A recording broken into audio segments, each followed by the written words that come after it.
Hello and welcome to Gonzaga University's 10th Annual Social Justice Missioning Ceremony. My name is Meredith McKay. I'm a coordinator in the Office of Mission and Ministry, and it is my honor to be with you. We gather virtually via Zoom today to honor members of the class of 2020 who are making the choice to enter long-term service commitments upon graduation. These seniors embody Gonzaga's Jesuit commitment of forming people for and with others. Even in the midst of uncertain times, these graduates have made the commitment to travel across the country and around the globe, seeking to build solidarity and kinship, to immerse themselves in the stories of others, and to bring their own gifts, education, and story to contribute to the healing of our world. During their time at Gonzaga, these seeds were cultivated by relationships with classmates, staff, and faculty members, many of whom have joined us today to celebrate alongside you. I would like to recognize some special guests who are with us this afternoon to help facilitate our ceremony. We have Dr. Thane McCulloh, President of Gonzaga University, Dr. Manuel Gomez, Interim Vice Provost for Student Affairs, Dr. Michelle Wheatley, Vice President for Mission and Ministry, Wendy Thompson, Director of Tribal Relations, and Reverend Janine Steer, Senior Coordinator in Mission and Ministry, along with Darcy Phillips and Molly Ayers from our Center for Community Engagement. Our administrators, along with countless faculty and staff, have been committed to developing these students' commitment to leadership and service to the common good.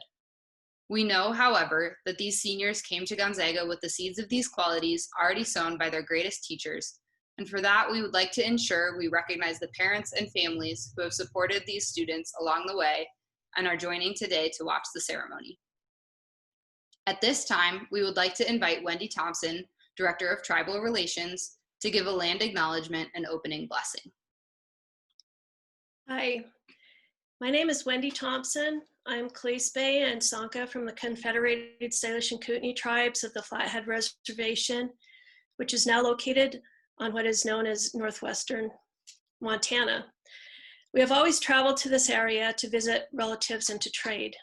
It's important to remember that wherever we live in the world and wherever we travel, we're on the lands of Indigenous communities and the ecosystems that sustain them. So unless we are from those Indigenous communities ourselves, we're also guests of others.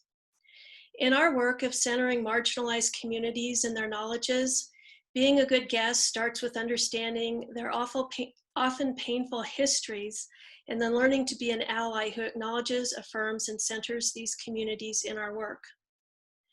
Ally is not a word that is easily translatable into all our languages. Native peoples might call it being a good relative, but ultimately, ally is not about the name we give ourselves or each other, but about actually doing the work. As some put it, ally is a verb, not a noun. We become better allies by showing up and doing what the communities we support need us to do. And so in the spirit of the Jesuit practice of composition of place, we acknowledge that Gonzaga University and the city of Spokane reside on the homelands of the Spokane tribal people. This land holds the cultural DNA and the spirit of the first people of this place, the people of the river. It is their ancestors who are here and bring forth the power of this place, the knowledge that comes from the land. We are grateful to be on this land and ask for its support as we work to manifest our intentions during this gathering of hearts, minds, and spirits. Lemlish. Thank you, Wendy. Now it's my pleasure to invite our president, Dr. Thane McCulloh, to begin our ceremony today. Thank you very much, Meredith, and good afternoon, everyone. It's my honor and truly my privilege to join with this community today and to join with all of our colleagues in celebrating you, our honorees, who together we gather with this afternoon. This is truly a privilege to be joining with you, and to me, along with so many who are gathered today, representing the Gonzaga family spread worldwide, you graduating seniors who have volunteered to serve in all of the formal programs that are listed in the program, Jesuit Volunteer Corps, the Peace Corps, AmeriCorps, City Year, Teach for America, the Pacific Alliance for Catholic Education, Baha'i Faith Lotus Temple, partners in the Los Angeles Catholic Education Program, the Fulbright Scholar Program in L'Arche, the Fellowship of Catholic University Students, and here locally, the Gonzaga Prep School Alumni Service Corps. You really represent to us the full meaning of our mission and its manifestation moving out into the world. Because when we talk about people with and for others and the service of the common good, we really carry in our hearts and in our minds those who in our communities, in our culture, in our society and world, who are most in need, those who really cannot continue to live and survive and thrive without tremendous support from other people.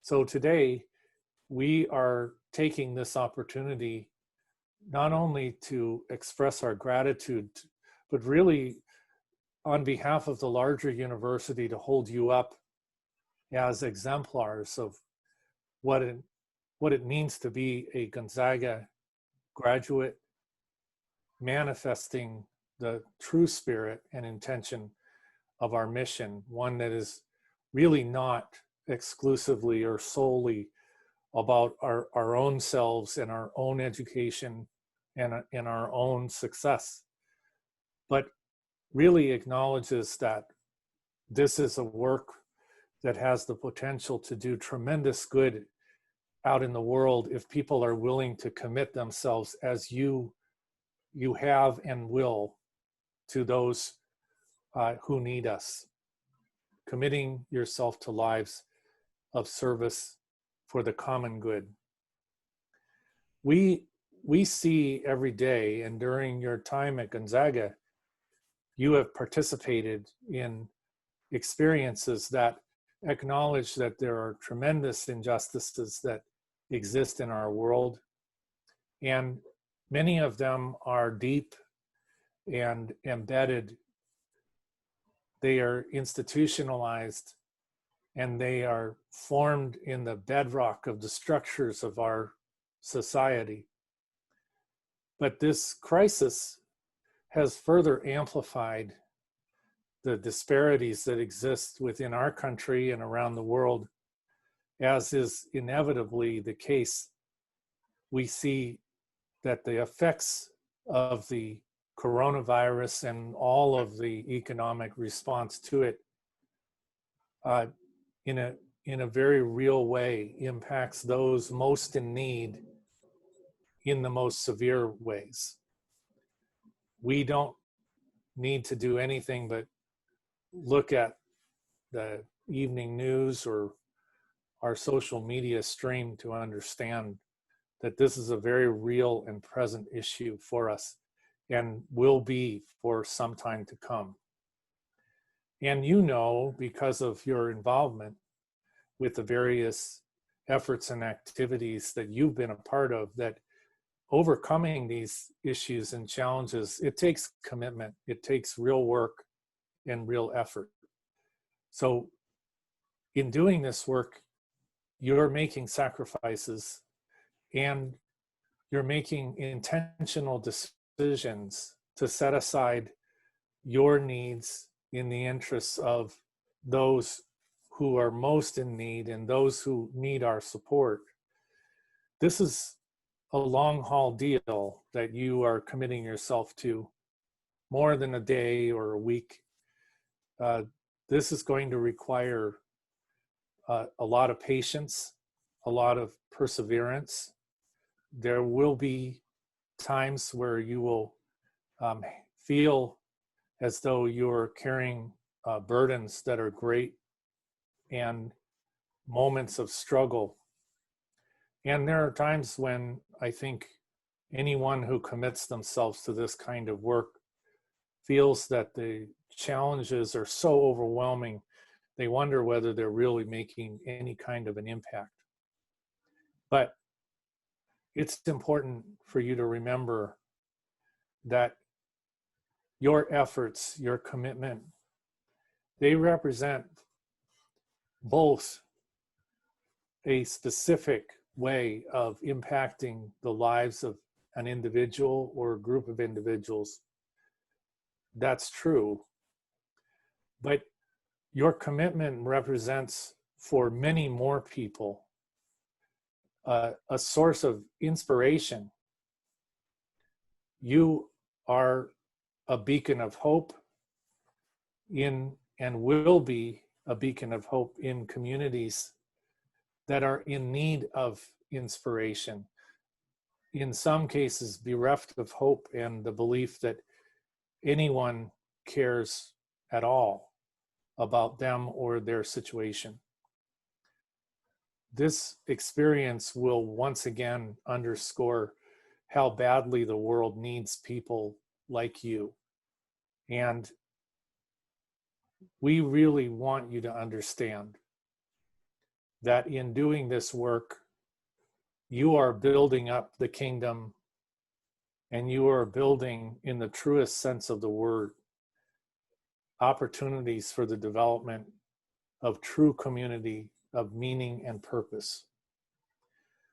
So across your time, we have, together with you, watched the growth and the development of your tremendous capabilities, and we are confident that you have the skills and the abilities to go forth and have a meaningful impact in the life of another person, in the lives of a community. And for that, we are both grateful and we are tremendously proud of you.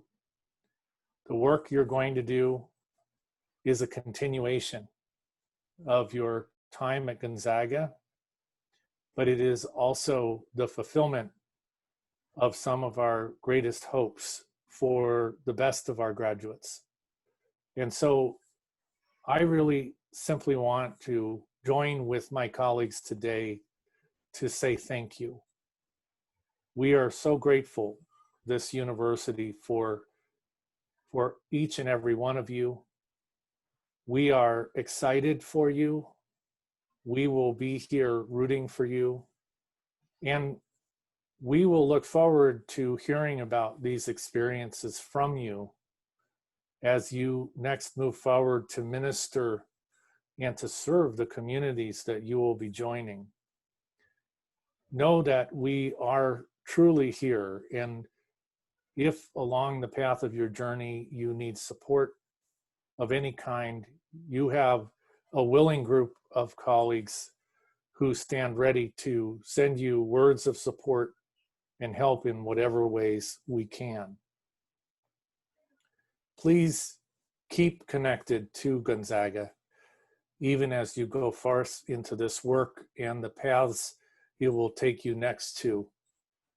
Please know that you have our support and that you go into this work with God's blessing and accompanied by the spirit of this institution.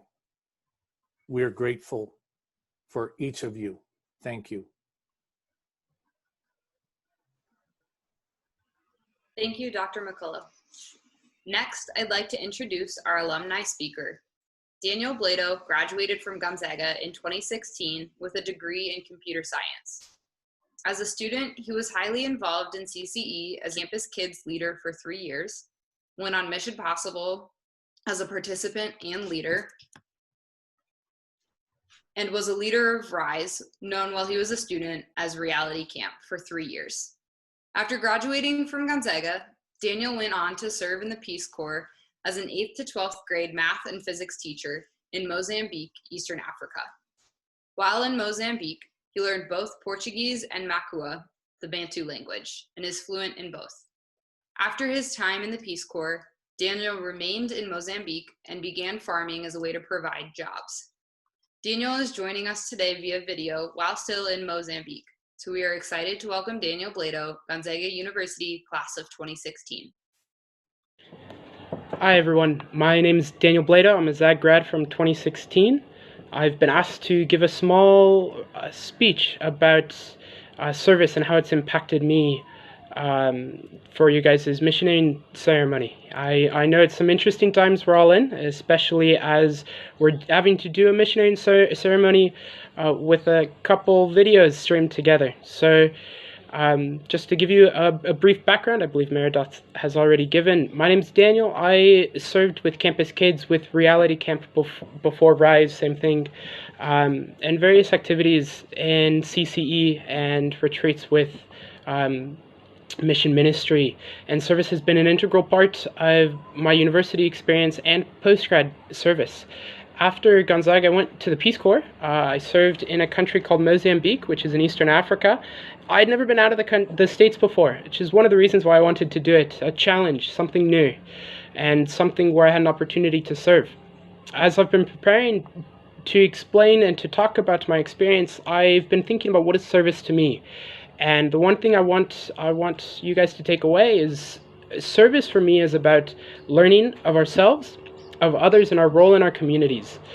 When I came to Mozambique, I didn't speak a lick of Portuguese, and it was one of the reasons I was excited.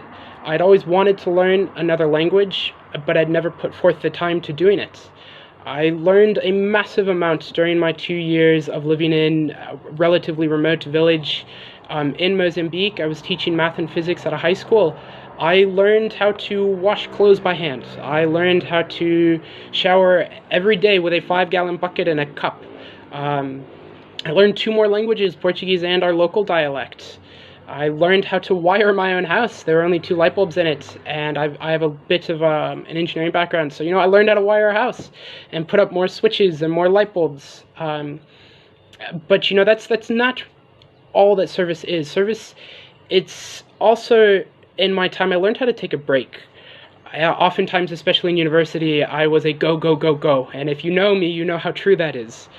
I think one of the things I learned about myself in Peace Corps is I learned how to take a break. And maybe that's an odd thing to think about when we're talking about service, whether it's JVC or Peace Corps or another type of service, is we do learn about ourselves. And it is important to learn how to take a break, because when you are constantly engaging with a community, you need to, and this is very Jesuit, but the reflection time and your you time is so important. But more than that, we learn about others and our role in the community. One of the things we discuss in Peace Corps while we're in training is the importance of taking your time before you do a project. You don't jump into anything. You don't try to have a big splash, because 2 years and you're gone. For most of these communities, and you can even think about one of your teachers back when you were in high school or grade school, 2 years is nothing. It's a very small amount of time. Granted, you can have a massive impact when you're a teacher in a 2-year window, but you're not going to change social fabrics. The best you can do is learn about other peoples, learn about other cultures. In Mozambique and in Africa, they have this thing called African time, and you have to adapt, and you have to learn what it means. In simple terms, it means that 9 a.m. has no relevance. But if you say when the sun is right there at that angle, that's when you come to my house, people will understand that. Or if you say first thing after the sun is midday, they'll understand that, and that equates to 1, 2 in the afternoon. But time in the community where I was very fluid, and there's massive other parts of the culture that are very beautiful that I've learned about. One example is historically in the community where I was, there are a lot of travelers, and people would travel from one town to another by foot. So there became this culture where if you're going from one town to another by foot and you pass a new town and you don't have anywhere to stay or you don't have food or drink, you can go to one of the houses and you can ask, hey, can I please have a cup of water? Or, hey, do you have any food to spare? I'm 10 kilometers into a 30-kilometer walk to go see my sister who just had a kid. And that is socially acceptable and socially normal. And if you think about it in the States, A, no one's going to be walking 30 kilometers to go to their sister's house. But B, if you are and you're walking between 2 towns, to stop at another house and ask them for a cup of water. So there's a beautiful openness to the community that I lived in. And for me now, I'm still in Mozambique. I now work as a farmer. I started working with a Zimbabwean farmer, and we work together now. And I think I've really only started to make an impact, and that's been after 2 or 3 years of learning the culture and the language, where one of the things I saw in my community was the lack of jobs, and how the town where I was and the district where I was of 200,000 people, your biggest employer was the government. And second to the government was a company of 15 staff. And those are all the jobs for an entire district of 200,000 people. So, you know, where I am now is the impact I make, it's not big. We employ about 40, but it's something. And, you know, I'm here for the time being. I would say if I was only going to be here for 2 years, I'd be very hesitant to do something as permanent as this. But my entire service, it's been about learning. It's been about learning about myself, about my community, about my role in the community. I spent a lot of time just learning culture, learning language, learning how to take a break, as I said. And it's always one step at a time, I would say. You're not going to learn a new language. You're not going to learn all of the names of everyone in your group in a day, or even a week, or even a month. It's going to take you some time, and you have to allow yourself to take the time you need. And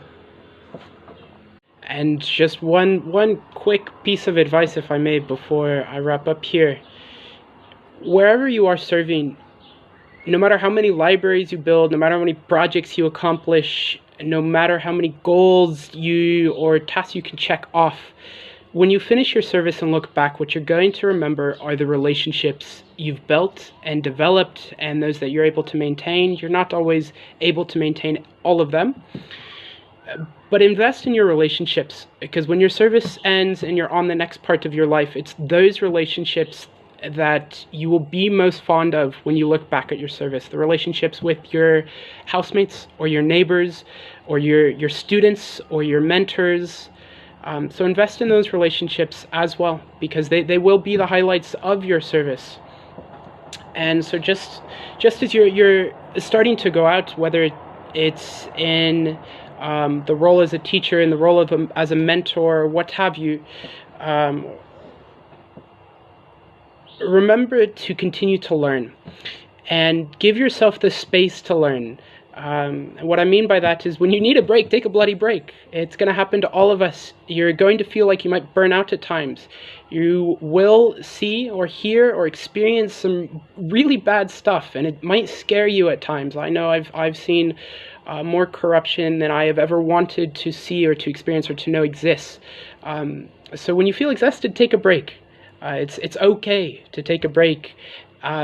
And keep the reflection. If whatever form of reflection is helpful for you, you guys, I'm sure, are involved with CC or mission ministry to some extent, or you know someone who is. So I'm sure they've done a bit of reflection with you. Not too much has changed, I'm sure. So as you go out, give yourself the space to learn and to invest in the relationships, and you will look back on your time very favorably. So best of luck, everyone, and wishing you well. Thank you, Daniel, for your wisdom and your willingness to send us a video from Mozambique. As part of our ceremony, our graduates traditionally receive a pin to commemorate this occasion and acknowledge their choice to commit themselves to 1 to 2 years of service following graduation. We will be working to send these pins out, along with a copy of the blessing of the pins and a sending blessing, so our graduates will receive them. Now, I would like to invite Reverend Janine Steer to bless the pins that we will send on. Hello, seniors. It's a gift, a privilege, and a blessing to be with you, especially in this ceremony. So let us pray. Spirit of God, send your blessing upon these pins. As these men and women wear these pins, may they be reminded of their call to enliven our world with the spirit of justice. Inflame their passion for justice into a commitment to address unjust situations and structures. Deepen their concern for all your people who endure poverty, exploitation, war, and persecution. God of justice, bless these pins, bless these people, and those who will wear them. May these seniors walk with wisdom and grace as they advocate for the oppressed. When they are tempted to give up, shut down, or build a wall and not let people into their life anymore, God, may you remind them that the fruit of the Spirit is love, peace, patience, kindness, goodness, faithfulness, gentleness, and self-control. Lord, bless them with courage to speak the truth in love, and may they recognize how loved they are. Enlivened by your Spirit, may they go forth in peace to create a world where injustice is replaced with a renewed sense of solidarity and care. Amen. Thank you, Janine. We will now invite Molly Ayers and Darcy Phillips from CCE to individually recognize our honorees. Gonzaga's mission challenges us to educate students for lives of leadership and service for the common good. Our hope is that the Gonzaga experience fosters a mature commitment to dignity of the human person, social justice, diversity, intercultural competence, global engagement, solidarity with the poor and vulnerable, and care for the planet. These qualities that Gonzaga strives to develop in its students are manifest in the students whose names we will now read.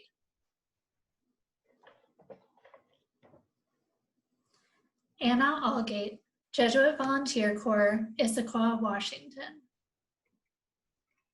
Allison Baker, Jesuit Volunteer Corps, Snohomish, Washington. Alexis Bueller, Peace Corps, Central Mexico. Ben Rengasi, Peace Corps, Cambodia. Cameron Marsh, Peace Corps, Rwanda. Celeste Klug, AmeriCorps City Year, Denver, Colorado. Daisy Santana, Jesuit Volunteer Corps. Danielle Boggs, Jesuit Volunteer Corps, Cleveland, Ohio. Dulce Rivera Zepeda, Jesuit Volunteer Corps, Albuquerque, New Mexico. Elizabeth Perez, AmeriCorps, Spokane, Washington. Helen Johnson, Alumni Service Corps, Seattle, Washington. Helen Shantz, Teach for America, Nashville, Tennessee. Holly Ebel, Jesuit Volunteer Corps. Jason McLeod, Jesuit Volunteer Corps, International, Chuuk, Micronesia. Kaya Collins, Fulbright English Teaching Assistant, Taiwan. Kahiva Hiva Davis, AmeriCorps, Kauai, Hawaii. Carla Partida, Jesuit Volunteer Corps, New York City, New York. Catherine Michelian, Jesuit Volunteer Corps, Detroit, Michigan. Catherine Raymond, Teach for America, San Francisco, California. Kawi Huopi, Pacific Alliance for Catholic Education, Portland, Oregon. Kaylee Boss, Jesuit Volunteer Corps, Boston, Massachusetts. Kelsey Morin, Teach for America, San Jose, California. Lexi Torres, Fellowship of Catholic University Students. Leah Cunningham, Peace Corps, Madagascar. Lillian Lower, AmeriCorps, Wheeling, West Virginia. Madison Doherty, AmeriCorps, Spokane, Washington. Maggie Malone, Jesuit Volunteer Corps, New York City, New York. Maggie Wallers, Jesuit Volunteer Corps, Atlanta, Georgia. Margaret Kakish, Jesuit Volunteer Corps, Los Angeles, California. Matthew Williams, Jesuit Volunteer Corps, Newark, New Jersey. Maurice Harvick, Teach for AmeriCorps, Greater Puget Sound. Megan Ching, City Year, Sacramento, California. Megan Glensky, Peace Corps, Guinea. Molly Quillen, Jesuit Volunteer Corps, Detroit, Michigan. Nicholas Klein, AmeriCorps. Rachel Bohan, L'Arche, New Zealand. Brianna Smith, Partners in Los Angeles Catholic Education, Los Angeles, California. Samantha Galuzzo, AmeriCorps, Seattle, Washington. Sana Darvish, Baha'i Faith Lotus Temple, New Delhi, India. Sarah Danielchuk, Teach for America, Nashville, Tennessee. Sarah Potter, Peace Corps, Dominican Republic. Sophia Maggio, Jesuit Volunteer Corps, Philadelphia, Pennsylvania. Sophia Tro, AmeriCorps. And Zoe Jaspers, Jesuit Volunteer Corps. Thank you, Molly and Darcy, and congratulations to our graduates.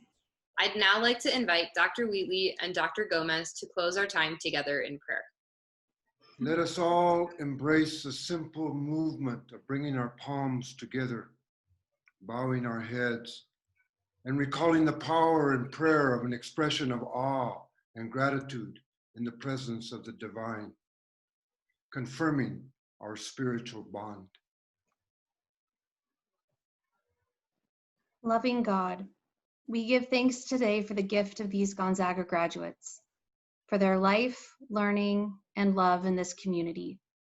We give thanks for the ways that we have all been changed, challenged, and strengthened by sharing in this journey together. We give thanks for the people who have been part of making these graduates who they are: family, friends, teachers, pastors, mentors, and guides. We pray for their consolation and the strength to continue to accompany them in the road ahead. We honor all of these relationships, including those with faculty, staff, and fellow graduates. And we give thanks for the academic community we have intentionally created here at Gonzaga. We give thanks for the many accomplishments and contributions of these graduates, achieved in collaboration with others. We celebrate their sense of call and purpose in nurturing solidarity and kinship through their service commitments. We give thanks for the difference they have already made, over and over again, in our common quest for knowledge, caring, wisdom, and giving help and accompaniment to one another.